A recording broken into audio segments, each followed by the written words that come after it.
안녕하세요. 구해줘 빌딩 김지연. 김지현입니다. 건물을 똑같이 가지고 있어도 어떤 건물주분들은 공실 때문에 이자에 매일 허덕이시고요. 또 어떤 분은 같은 건물로 현금 흐름을 창출하기도 합니다. 현금 흐름을 창출하는 건물주는 또 어떤 전략이 있을까요? 오늘 그 부분에 대해서 이야기 나눠보도록 하겠습니다. 공실이 생기면 건물주분들이 다양한 전략들을 이제 하시잖아요. 보통은 어떤 전략을? 세입자가 들어와야 월세를 받아서 은행 이자를 내는 구조시니까 세입자를 맞추는 거 주변 중개사님들 독려하고 부탁도 하겠지만 이게 한계가 있어요. 중개사님들이 100% 말씀하실 거예요. 월세를 얼마로 낮춰? 그러면 바로 될 겁니다. 경기가 죽어서 안 된다 뭐 한다 자기 위안들을 하시는데요, 싸게 내놓으면 바로 나가요. 여러분들이 비싸게 사서 비싸게 지으셨잖아요. 바가지를 썼다라고 말씀드린 게 아니에요. 오래전부터 갖고 계신 분들은 오래전에 싸게 사셨고 대출도 별로 없어요. 뭐든 최근이 비싸니까. 공사비도요 지금이 비싸요. 최근에 사셔서 투자를 하셨고 대출을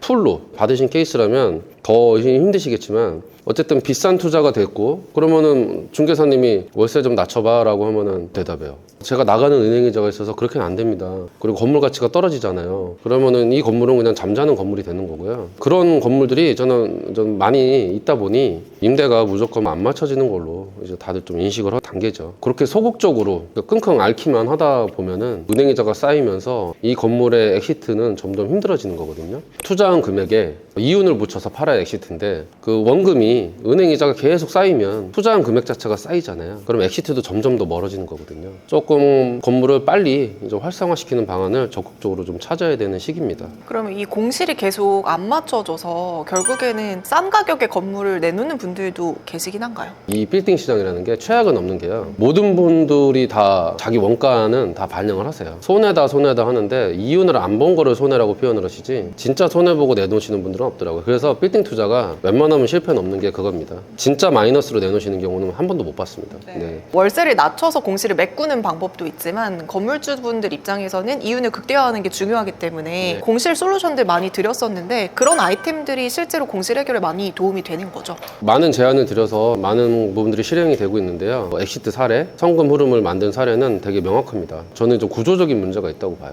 월세 내고 뭐 이러시는 분들 아르바이트 비용 드리고 자재 구입하시고 그리고 남는 게 본인 가져가신 돈이잖아요. 그래서 이 구조가 되게 어려워지는 거예요. 공사비가 올랐으니까 시설 투자 인테리어 공사비도 올랐고 최근 월세도 올랐고, 그리고 사실 지금이 딱 자영업을 뭔가 운영하시기에 좋은 시기는 아니잖아요. 조금 위축되어 있는 시기잖아요. 그러다 보니까 이런 구조적인 어떤 문제가 있는 거죠. 자영업 오픈이 점점 안 좋아지니 건물주님들도 점점 상황이 안 좋아지시는, 그런데 건물주님들은 이거를 만회하기 위해서 월세를 더 받아야 되는 이런 상황이 좀 악순환되는 게 있지 않나 싶고요. 소극적인 건물주님들이 계신 반면에 저희랑 협업해서 이러시는 적극적인 건물주님들은 과감하게 한 개층, 두 개층을 뭔가 운영을 하세요. 지금 다 건물주님들이 느끼는 포인트가 매매 문의는 꾸준히 받으신대요. 근데 그 매매가가 원하는 매매 금액이 아닌 거예요. 공실이니까. 자본시장은 자꾸 활성화가 돼요. 돈이 막 자꾸 찍어내니까. 건물을 살려는 분들은 여전히 많습니다. 자꾸 물가가 오르니까요. 매매 문의는 많은데 그 금액이 원치 않다. 타이밍이 좀 더 기다려야 될 것 같다. 근데 그 기다리는데 공실 상태에서 은행이자만 쌓이면 매매가는 더 높아지니까 내가 원하는 금액으로 팔 수 있는 이 상황까지 이제 슬기롭게 버텨줘야 되는데, 저는 해결점을 5층짜리, 4층짜리다. 근데 한 개층에서 두 개층을 건물주님이 직접 운영한다. 그게 왜 또 가능하냐? 최근에 자영업계에서도요, 자영업이 힘드니까 인건비를 절약하는 아이템이 굉장히 많아졌어요. 무인이라고 해서 완전한 무인은 아니에요. 하루에 한두 시간 정도는 가서 노력을 해야 되는 반무인, 이런 것들의 아이템들이 굉장히 많아지고 손님들도 키오스크가 익숙해진 것처럼 손님들도 이제는 어느 정도 받아들여지는 시기가 온 거예요. 건물주님들이 조금만 과감하게 시도를 하신다면 건물주님들이 본인 건물에서 그렇게 운영할 수 있는, 그러면은 월세도 본인이 가져가시고 일반 자영업 사장님들이 가져가셔야 되는 수익도 건물주님이 가져가시고 선순환될 수 있는 구조로 이 자영업계가 좀 돌아갈 수 있는 거예요. 그래서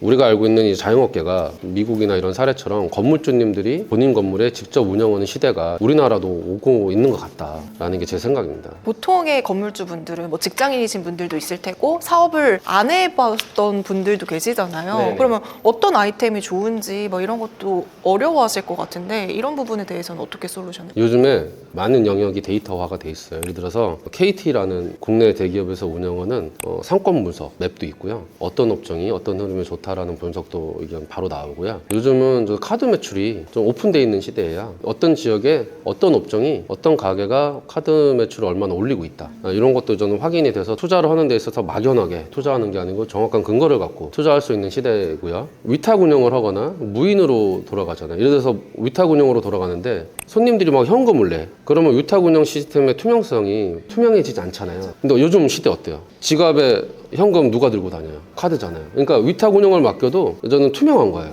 중간에 위탁 운영자가 뭔가 딴짓을 할 수 없는 구조라는 거죠. 이런 어떤 경제적인 상황, 그리고 우리가 많은 프랜차이즈 업계에서 시도하는 인건비를 줄이려는 노력, 이런 것들이 무인 시스템에 가벼운 위탁이 얹어져서 운영될 수 있는 어떤 좋은 시기로 가고 있는데, 이런 것들을 빨리 캐치하시는 분들이 빨리 자리를 잡습니다. 저번에 영상에서 저희에게는 되게 다양한 공실 해결 솔루션 아이템들이 엄청 많다고 말씀해 네. 주셨잖아요. 이런 것들은 지금 운영 모델이 어떻게 되는지. 층마다 조금 아이템이 다르겠죠. 상권이 활성화된 1층에는 문의 인형도, 방음이 조금 가능한 지역은 뭐 코인 노래방, 애견, 유치원, 주택가에 조금 있는 것들은 스터디 카페 내지는 무인 세탁방, 외국인들이 많이 오는 지역들이 있잖아요. 그런 지역들은 호스텔, 숙박업, 뭐 지하철역에 가깝지만 메인 상권은 아니야, 좀 안쪽에 안 좋은 자리야, 이런 데들은 저희가 이제 고시원, 자유롭게 무인으로 돌아갈 수 있는 브랜드를 저희가 세팅을 해놓은 브랜드가 20개 정도 있어요. 저희 내부로는 메뉴판이라고 칭을 하는데 그 20개 업종을 한 개의 책자에 다 담아놨어요. 상권 분석하는 방법, 하나를 차릴 때 들어가는 비용. 건물주 분들의 입장에서는 본인 스스로 여러 가지 아이템을 찾는 방법도 있잖아요. 그럼요. 근데 그거 말고 여기에 의뢰를 하면 어떤 장점이 있나요? 본인이 판단하시면요, 상권 분석도 직접 하셔야 되고, 그 브랜드가 해준다라고 해도 종합적이지 않은 거죠.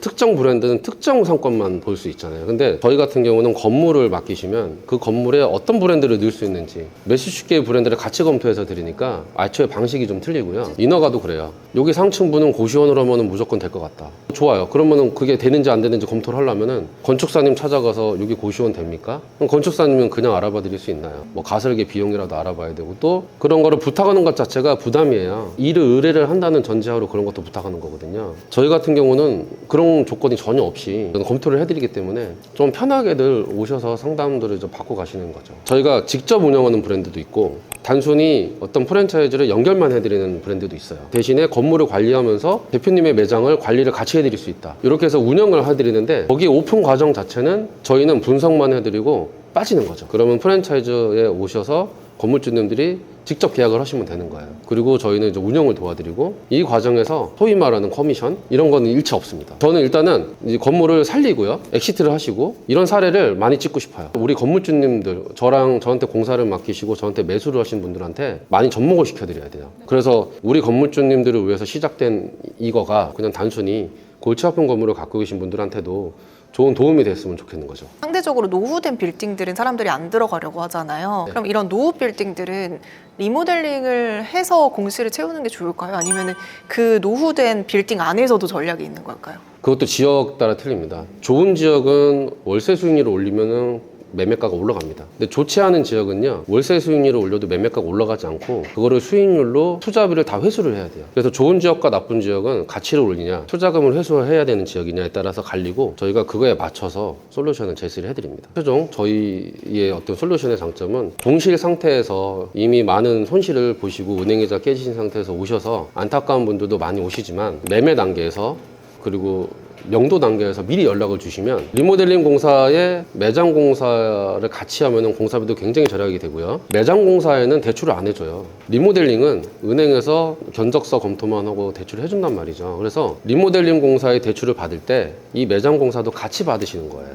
그리고서 오픈을 그냥 같이 끝내니까 공실 기간도 아예 없고, 그리고 바로 오픈하자마자 손님을 받아서 미미하지만 정상화되는 몇 개월 사이에 좀 매출이 채워지는 거죠. 그래서 매출도 바로 발생하고 공실도 없고, 공사비도 리모델링 공사비의 대출로 같이 일으키고. 그래서 제가 보기에는 뭔가 확실한 아이템이 있다라면 반드시 한두 개 층 정도는 건물주님께서 직접 뭔가 운영하시는 아이템을 넣으면 건물 투자의 리스크가 많이 사라지지 않을까 싶습니다. 오늘 영상을 통해서 이 공실 때문에 조금 마음이 불편하셨던 분들에게 어느 정도의 해결책을 제시해 드린 것 같은데요. 저희는 다음 영상에 다시 찾아올게요. 안녕. 안녕.